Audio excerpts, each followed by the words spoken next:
Hello guys, welcome back my channel. आज हम इस वीडियो में डिस्कस करने वाले हैं बेन जॉनसन द्वारा लिखा गया द एल्केमिस्ट नोवेल। ये द एल्केमिस्ट एक और नोवेल लिखा हुआ है किसी दूसरे राइटर के द्वारा, लेकिन हम जो डिस्कस करने वाले हैं वो बेन जॉनसन का है। और आज टीचर्स डे है, तो मेरी तरफ से happy teachers day to all my teachers, my inspirations. Start करते हैं हम आज का वीडियो, दैट इज पहले हम इसका इंट्रोडक्शन देखेंगे। The alchemist is a comedy by English play writer Ben Jonson, first performed in 1610 by the King's Men. It is generally considered Johnson's best and most characteristic comedy. Samuel Taylor Coleridge believed that it had one of the three most perfect plots in literature. First performance 1610, playwright Ben Jonson, original language English. अभी हम discuss करते हैं इसकी कहानी। तो इसकी कहानी एक उस तरीके से है जैसे कि एक पारस पत्थर होता है। तो ऐसा माना जाता था कि पारस पत्थर अगर किसी भी चीज़ को छू ले तो वो सोने का हो जाता है। तो इसके अंदर एक ऐसा ही फ्रॉड किया जाता है। अब ये कहाँ तक सच है और कहाँ तक गलत है ये तो मैं नहीं जानती हूँ, लेकिन पहले के टाइम में ऐसा माना जाता था। आज के टाइम में माना जाता है या नहीं माना जाता पता नहीं है। तो एक लवविट नाम का आदमी था जो बहुत अच्छा मतलब जॉब में था, और वो अपना घर था उसमें एक नौकर रखता था जेरेमी।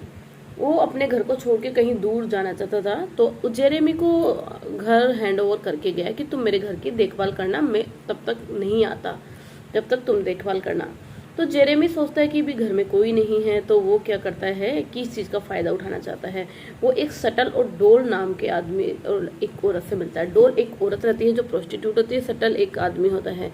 ये तीनों एक प्लान बनाते हैं। ये कहते हैं कि हम तीनों मिलके एक फ्रॉड कर सकते हैं और फ्रॉड करके लोगों को लूट सकते हैं और यहाँ पे एक धंधा चला सकते हैं जिससे हमारे को बहुत प्रॉफिट होगा और हम लोगों को, भोले भाले जो भी लोग हैं उनको लूट सकेंगे। तो जो भी इनके पास में आते लोग उनको लूटते, और जो ये डोल प्रोस्टिट्यूट थी ये भी उनको बहुत झांसे दे के उनको फंसा लेती थी। और सटल और जेरेमी उनको तरह तरह की प्रॉब्लम्स उनकी लाइफ में बता के, उनके सॉल्यूशन बता के और उनके पैसे लेते थे और ठगते थे। ऐसे करके इनका फ्रॉड कई दिनों तक चलता रहता था। जिनके अंदर जब फ्रॉड मतलब ठगे गए वो लोग थे ड्रैपर, एक था ड्रगर, एक था sir epicure Memon. Sir epicure Memon तो बहुत बार आ चुका था और बहुत बार इनके द्वारा ठगा जा चुका था। डेपर भी इनके द्वारा ठगा गया था, इसकी कोई प्रॉब्लम बता के उसका सोल्यूशन बताते लेकिन गलत बता देते हैं। फिर भी ये बेचारा क्या करता है, उसको फॉलो करता है, फिर वापस आता है। ड्रगर भी ऐसा ही होता है। सर एपिक्योर मेमन बार बार इसके पास में आता है और आके एक बार बोलता है कि मुझे वो पत्थर चाहिए जो सोने का बना देता है हर चीज को। तो वो इस पत्थर के लिए ये लोग देने के लिए राजी हो जाते हैं। लेकिन क्या होता है, इसकी नजर डोल पे पड़ती है। डोल को पूछता है कि कौन है, डोल के बारे में पूछता है। तो ये लोग बोलते हैं कि डोल जो है वो मेंटली डिसऑर्डर एक वुमेन है जिसका दिमाग काम नहीं करता, ये थोड़ा पागल टाइप है। तो ये इस पे विश्वास नहीं करता, ये इसकी तरफ अट्रैक्ट हो जाता है।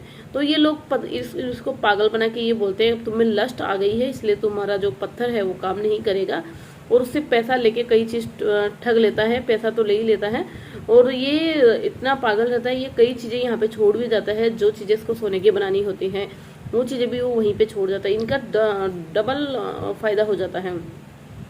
फिर एक बार क्या होता है कि एक सर्ली नाम का आदमी रहता है, वो इस चीज पे विश्वास नहीं करता, जो मेमन के साथ ही आता है। ये एपिक्योर मेमन रहता है, इसी के साथ आता है और वो इसको बोलता है भी कि है ये मैं इन सब बातों पर विश्वास नहीं करता हूँ, तुम भी नहीं करो क्योंकि तुम ठगे जा रहे हो। लेकिन जो ये मेमन है वो ये कभी भी मतलब इस चीज को विश्वास नहीं करता, और जब डोल की तरफ अट्रैक्ट हो जाने के बाद में तो वो सोचता है कि नहीं ये जो कर रहे हैं वो सब कुछ सही है। तो इसके जो इनके फ्रॉड वाला जो काम रहता है उनके अंदर वो फंसता जाता है, उनके ऊपर पैसे लुटाता जाता है।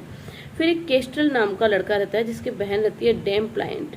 डेम प्लाइंट जो रहती है वो विडो रहती है और यंग रहती है। इसके बारे में ये आके एक आदमी डेपर आके इसको बताता है कि मैंने एक विडो को देखा है, वो तुम्हारे वो ऐसे शायद तुम्हारे कुछ काम आ सके, तुम उसको भी कुछ अच्छा बता सकते हो, तुम इतना जानते हो। तो वो सोचते हैं कि क्यों ना हम उस औरत को हमारे पास बुला ले और हमारे काम में शामिल कर ले ताकि हमारा और फायदा हो जाए। वो उसको लेके आते हैं, लेकिन वो काम में सक्सेसफुल इसलिए नहीं हो पाते हैं क्योंकि उसी टाइम पे लव विट आ जाता है और आके मतलब इन सब का जो है वो सच्चाई सामने आ जाती है, क्योंकि डेपर ड्रगर सरपी और मेहमान सौली ये सब आते ही रहते थे। तो जब आते आते रहते थे तो ये सारी बात बता दी है। धीरे धीरे उनका सारा भंडा खुल जाता है कि ये इस तरीके से फ्रॉड करते थे लोगों के साथ में। जेरेमी इससे माफी मांगता है। जेरेमी अपना नाम भी चेंज कर लेता है, फेस नाम चेंज कर लेता है, जिससे क्या इसको कोई पकड़ नहीं सके, तो इसका नाम लवविट तक ना पहुंचे किसी के थ्रू। तो लवविट से ये जेरेमी माफी मांगता है कि मेरी गलती हो गई, मैं ऐसा कभी नहीं करूंगा। सटल और डोल भाग जाते हैं, जेरेमी अकेला रह जाता है और ये इससे माफी मांगता है। माफी मांग के कहता है कि मैं आइंदा ऐसा कभी नहीं करूंगा, लेकिन मैं तुम्हारी शादी एक डैम से करा दूंगा जो जवान विडो है। वो इससे शादी कराने के लिए तैयार हो जाता है। ये दोनों शादी कर भी लेते हैं और इस तरीके से ये कहानी का एंड हो जाता है।